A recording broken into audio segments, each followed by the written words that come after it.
Hi everyone, and welcome back to another video of Dissecting the Truth, Case Files Uncovered.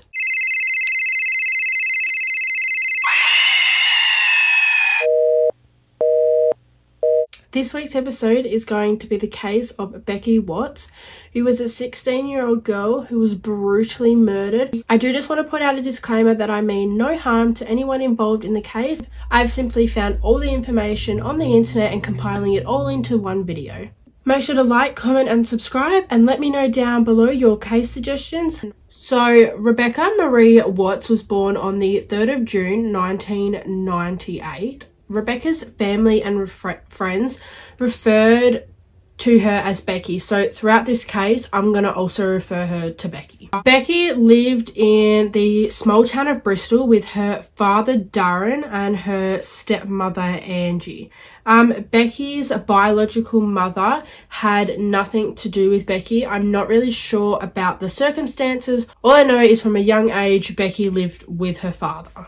Becky did have a brother as well. His name was Daniel, and Daniel did actually have a relationship with his biological mother. At this point in time when the case took place, Daniel was living with his mother and her name was Tanya. Daniel and Becky also had a stepbrother. Nathan Charles Matthews was born on the 9th of January 1987. So between the three of them, there is a massive age gap. It is safe to say that Nathan did not like sharing his mother at all. In fact, he didn't even live with his mother at this point in time. He lived with his grandparents. Now, Nathan did live with his grandparents when he was younger due to financial issues, but when those financial issues cleared up, Nathan decided to live with his grandparents full-time because all of his friends was there, and that's where he grew up. It has been said that Becky absolutely adored her older brothers, especially Nathan, and her first fluent word was actually Nathan. But unfortunately, Nathan didn't have the same love for his step-siblings as they did for him. Nathan really only clicked, I guess, with Daniel because Daniel was older than Becky and he was a boy and he could play video games and had the same interests. And Nathan also had said that he didn't like Becky because he felt that she was quite selfish and really nasty towards his mum. I don't think was the case because Angie, Nathan's mum, said that Becky and Angie were actually really close. Growing up, Becky experienced horrible bullying at school, and when she started high school at the age of 11, it just got worse and worse. I find this really interesting because in Australia we actually start high school at the age of 13, so it's quite interesting to see that at the age of 11, that's when they start high school. The kids at Becky's school would call her fat and tell her constantly that she needed to lose weight. Now, keep in mind, these children are 11. They should not be thinking about this at the age of 11. But unfortunately, this was heavy on Becky's mind because she was hearing it every single day that she was fat and that she was ugly and that she needed to lose weight. So psychologically, this caused a lot of damage.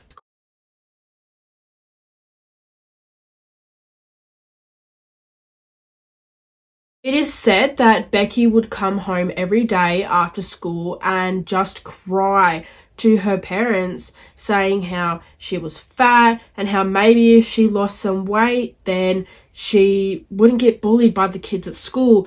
And of course her parents wanted nothing but happiness for their daughter, so they decided to give Becky some diet foods.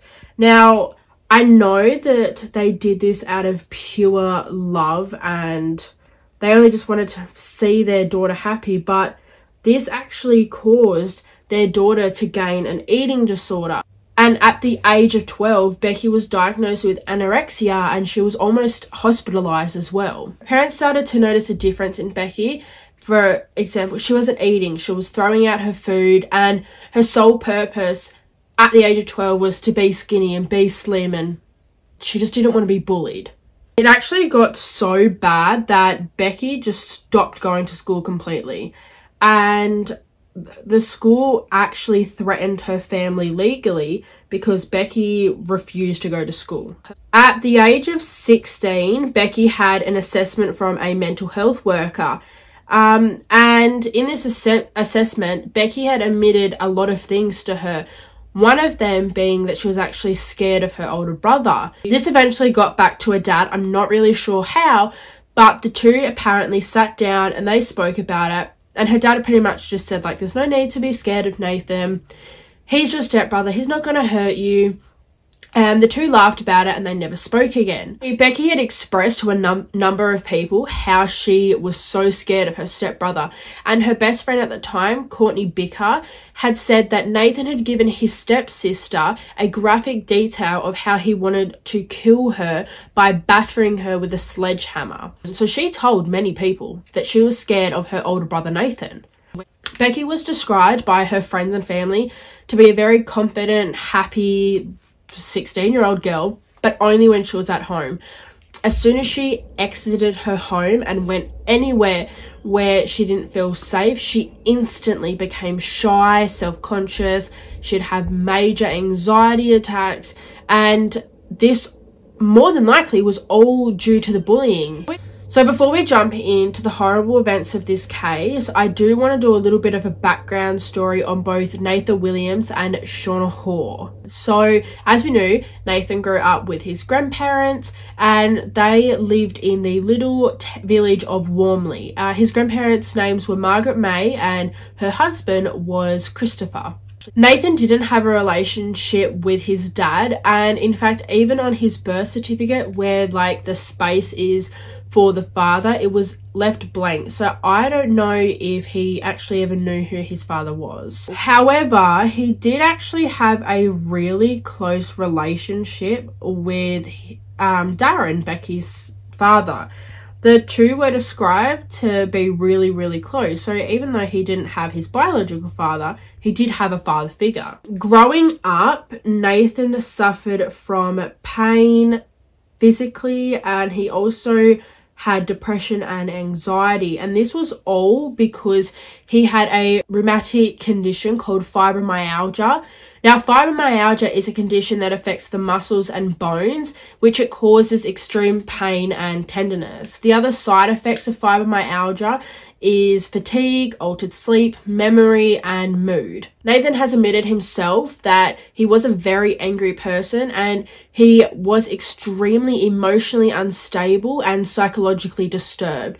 He referred himself as a caveman. Shauna Hoare was born on the 12th of February 1994, and when she was a child, she was actually taken into care, but when she was of the age of 13, she was put back in her mother's care.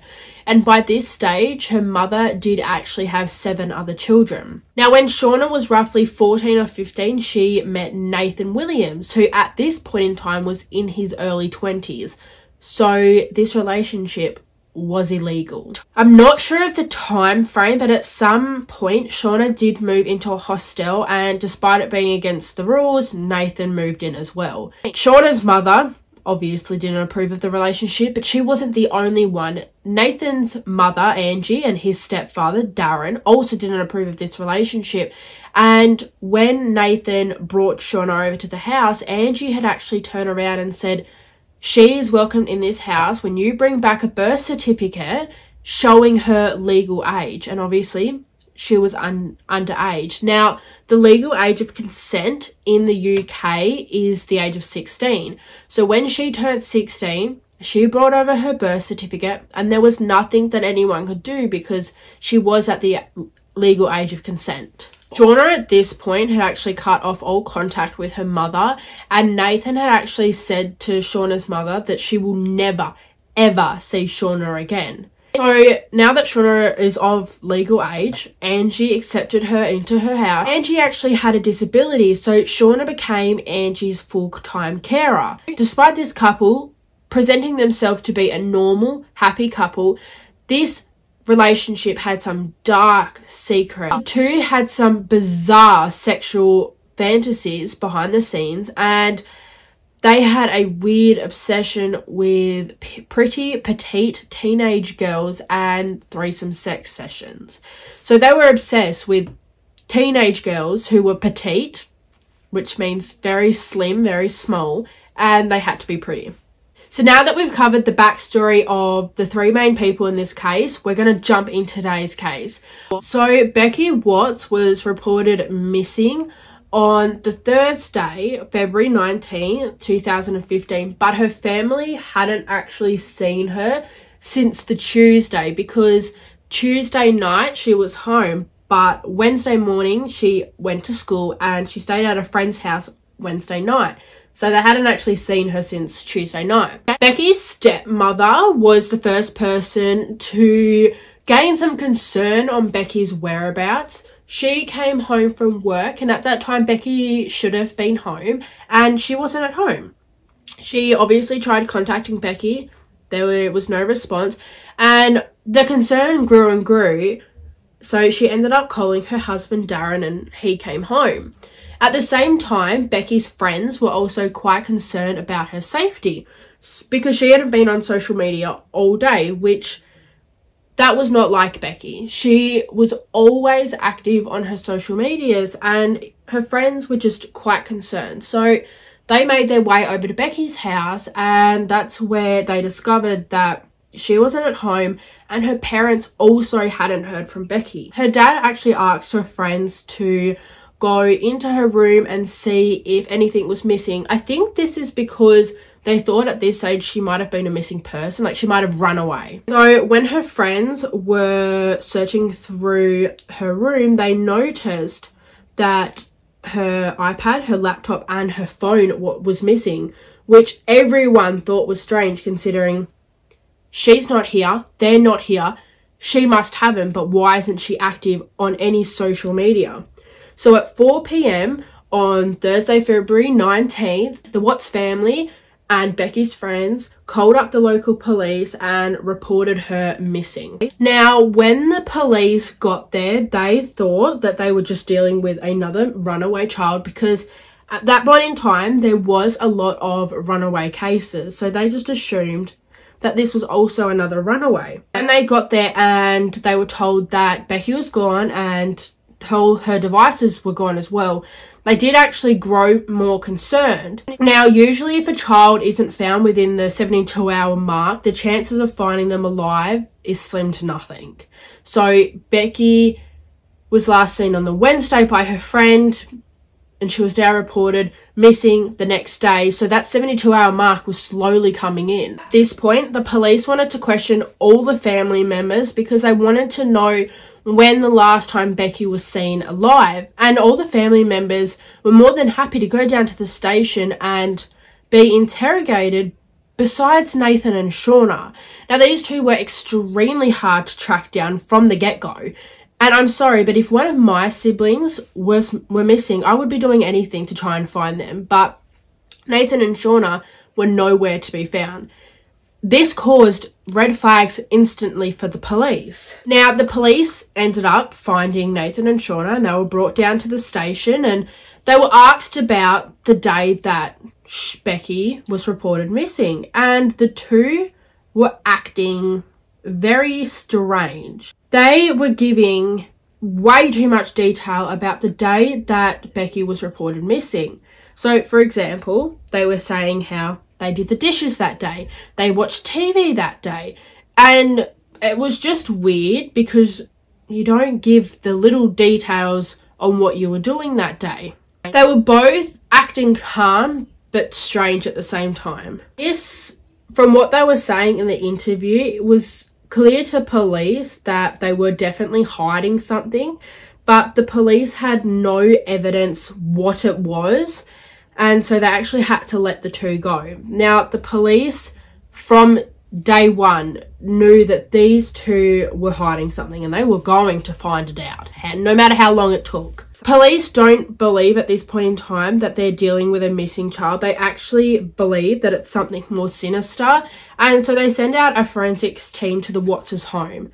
Now, at this point, the Watts family had moved out of their home because they didn't want to contaminate any possible evidence. So they moved out of their home and they let the forensics team into the house. On Becky's door, they had actually found traces of blood. Now, the blood had been cleaned off of the door, but they were still able to find traces of it. The blood was found on low ground, waist height, and up on the door frame.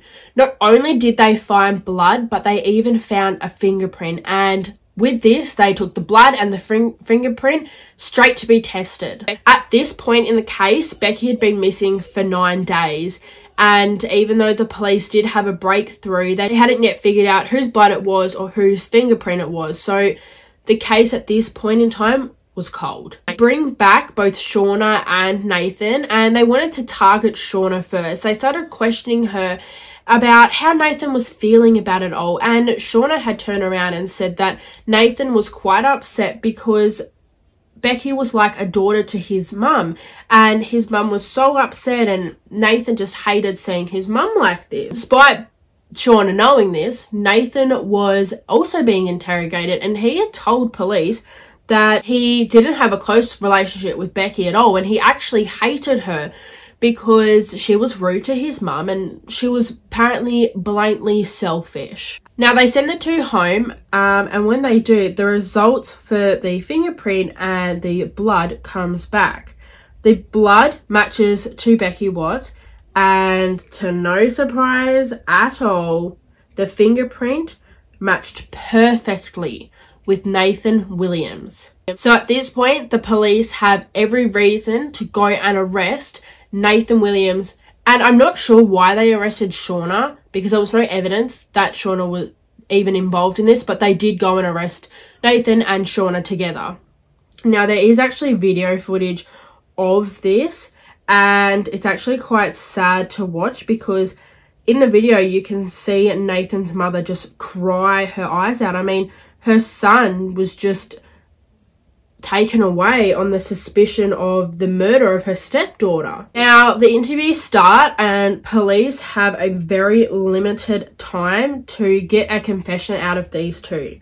So they start interrogating the two straight away. Now, throughout this whole ordeal, Shauna is laughing, completely unfazed, she's smiling, but Nathan, he didn't take well at all to being interrogated. In fact, he actually got angry about it, so the police had to go another way around it. So they let Nathan take control. They wanted to just let him talk. Maybe he'll talk a confession out. Nathan had all the reins at this point. So whilst the police are interrogating the two, a group of detectives have gone over to Nathan and Shauna's home, and they are uncovering some dark secrets here. The house was a complete mess. I mean, like, you could not see the floor. There was 2 fridges, they were barricaded shut with boxes, and it was that much of a mess that they didn't even realise that there was a bathroom upstairs. But when they did realise that there was a bathroom upstairs, they made their way up there. No surprise, a complete mess. Besides the bathtub, this bathtub was spotless. It was shiny. You could probably see your reflection in it. That's how clean it was. Now, the police were instantly suspicious of this, and they sprayed luminol all over the bathtub, and I mean, it literally lit up like a light bulb. This bathtub was covered in blood. Now, police took the traces of blood and they took it off to be tested. At this point in time, Shauna and Nathan had no idea that their house was being raided, but they did know that the police had found incriminating evidence to convict them, but they didn't know what it was. Whilst the police have taken the blood sample to be tested, they keep looking around the house. They want to find some more evidence, and in a special box they found some receipts, and they start looking through this pile of receipts, and they came across a receipt for the day after Becky went missing, and it was for a hardware store called B&Q.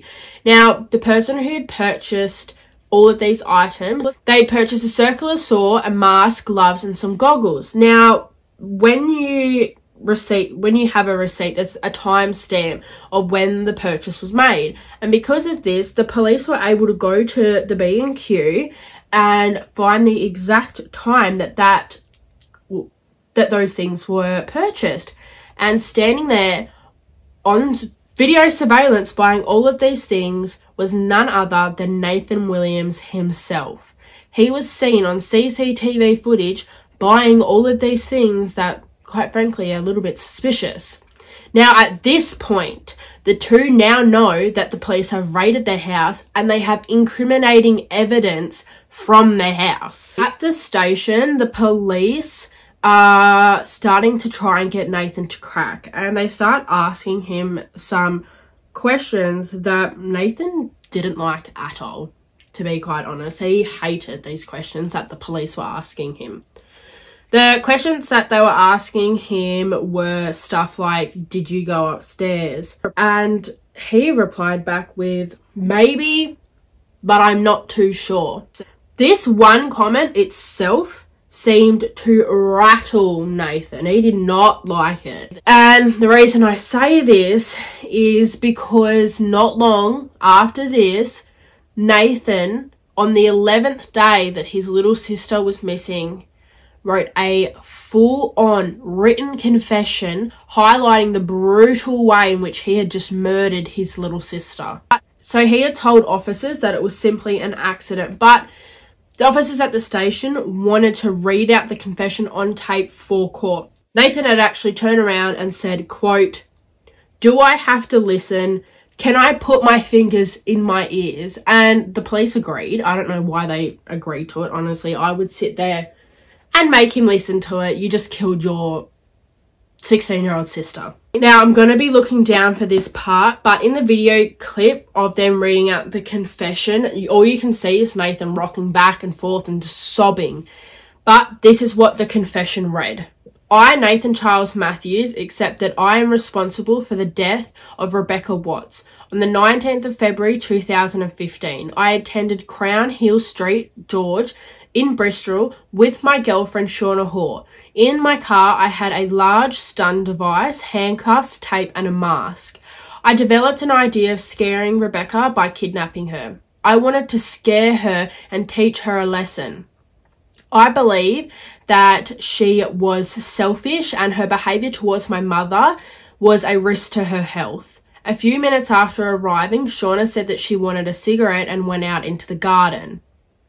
I went to the boot of my car, took out a bag that had the items and went upstairs to the landing before knocking on Rebecca's door. She replied, "What?" or "Hello," and I said, "Can I see you a minute?" I cannot be sure on what things happened, but I used the items I had to subdue Rebecca. During the short struggle, my mask slipped and Rebecca was able to see my face. This caused me to panic and I strangled her while she was partially in the bag. He then went on to verbally confess that he had dismembered her body in the bath with the circular saw. He admitted to wrapping up her body parts and placing them in boxes, bags and suitcases, which he later hid in a neighbour's shed. He denied that Shauna had any connection to the murder at all, and whilst he was killing his little sister, she was simply in the yard having a cigarette. Now, I have a few things to say about his confession. One, his sister would have known before his mask slipped that it was him. She's his sister. He also spoke to her, which means she would have heard his voice. So my theory is she already knew who he was before he killed her. Two, Shauna was literally only in the garden. So I know for a fact that if someone was trying to kill me or kidnap me, I would be screaming my lungs. I would literally be screaming and yelling and kicking and making any noise that I possibly can to try and get someone's bloody attention. So Shauna would have heard what was going on if she was truly in that garden. I also don't understand how he can sit there and say, oh, it was an accident, when he literally admitted to dismembering her body. So his confession makes no sense. And the police also believe that his confession made no sense. Now, he did in fact hide her body in his neighbour's shed, and he had told his neighbours that it was illegal goods, so marijuana. And he'd actually paid his neighbours to keep him in there. But the thing is though, if someone came to my house and was like, oh, I need to hide illegal goods, one, I would say no. But if I did say yes, I would want to see what it was before they entered into my property. Like, I don't get it. Anyway, and it would have smelt as well. So I don't understand how he thought he was going to get away with this. But anyway, Shauna was then told the following day that Nathan had just confessed to the murder of his 16-year-old sister, Becky Watts, and she simply just nodded her head. She didn't say anything, she just nodded her head. She was then asked when she found out about the murder, and she had said, quote, "When you guys told me yesterday," end quote.